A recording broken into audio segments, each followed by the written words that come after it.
you. You're welcome.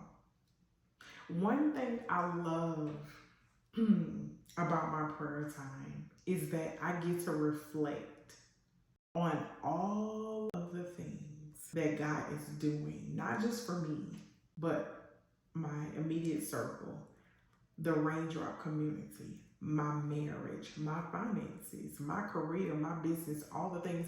And I get so overwhelmed with joy and gratitude because he does not have to do he don't have to do anything for me, but he does it over and over and over and over again. And it's just like with, us breaking down this whole consistency in our first thoughts, everything that you ladies said, if we consistently wake up in the morning before we get on social media and all the things, just say thank you, Jesus.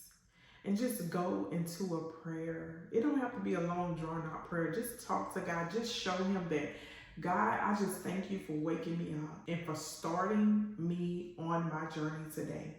And just show him that, God, I'm going to consistently put you first because you have never put me last.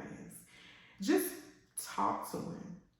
God, I believe God just sits in heaven all day and he just waits to hear from us. I just believe that in my mind. And the more you pray, the more comfortable you become and you get talking to him. Because some people, believe it or not, they do struggle with prayer. And I tell people all the time that share with me that they struggle with prayer or they struggle with what to say, is just talk to him. We can sit on the phone and talk to our mom, our sister, our cousin, our best friend all day long. And we talk to them about everything under the sun. But then all of a sudden when it comes to God, we act like we shy. They just don't sit right for me. So Jada says every morning the first thing that I say when I open my eyes is, God, I thank you. Yes. Yes. And I say, thank you, Jesus. Thank you, Jesus. I'll tell you what I had to learn. I had to learn to slow down because I would get up, I would check my social media, I would post content, I would check my emails, I would make breakfast, I would get back in bed. Do everything. And then I had to start catching myself because I'm like, you did all that and you didn't even pray. You didn't even spend time with God. And I had to, it was a conviction that came over me.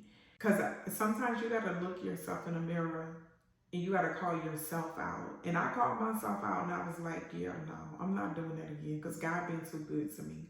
So don't be like the old Mika, okay? Make sure that you are consistently putting him first. Remember, consistency over chaos. Order produces overflow. So in 1 Corinthians 14:40, it says, let all things be done decently and in order. And I know God is a God of order. I got it bad. Y'all, it is not. Like I said, I was getting up, doing all of the things. I wasn't getting nothing done. Not one thing. Being up, doing all of the things. When I'm getting up in the morning, I'm making breakfast, I'm making beds, I'm doing laundry, I'm doing all these things, but I'm not spending that time with God. Yeah, I'm not getting nothing done. I'm just wearing myself out. So, kept on saying my mom is the exact same thing. Yes, we are twins, I promise you. It's so bad. It's bad. So, being busy is not the same as being productive. Let me ask you a question. I'm going to ask Miss Movie Star Monica. Have you ever had one of those days where I'm talking about you have went to run errands, you had to go pick up your medicine, go to the grocery store, and do all of these things. And you get home and you're so tired and you didn't do anything that you told yourself you were going to do that day? Yeah. I did that today. So yeah, XYZ. And I'm like, come out there with 2 bags of groceries. It's just ridiculous. and you know what you went in there for. Yes, Gavana, it does not make me feel good. And Monica, I know you felt like so bad. Yeah. Because you're like, what am I doing? Right. What am I doing? And that's why I talk like when I was sharing my win earlier, I was like, you know, I've been in the office and I've been productive. I made sure that I chose my words wisely because I'm busy every day. That don't mean I'm getting nothing done. So yes, make sure that you're not just being busy and creating busy work for yourself, that you're actually setting out some goals, writing down some goals, and you're being productive in achieving those goals, okay? So create daily systems. Use your rainy day planner to do this, of course. It's not about perfection, it's about progress. So let's just say you have a savings goal where you say, you know what, I'm gonna start small. I want to be able to save $50 in 2 weeks. Let's just say you do it in 10, or you might do it in the 14 days, but you reach your goal. That is something to celebrate because it is progress. We are not perfect, and this journey is going to throw you some curveballs. You're going to endure some setbacks.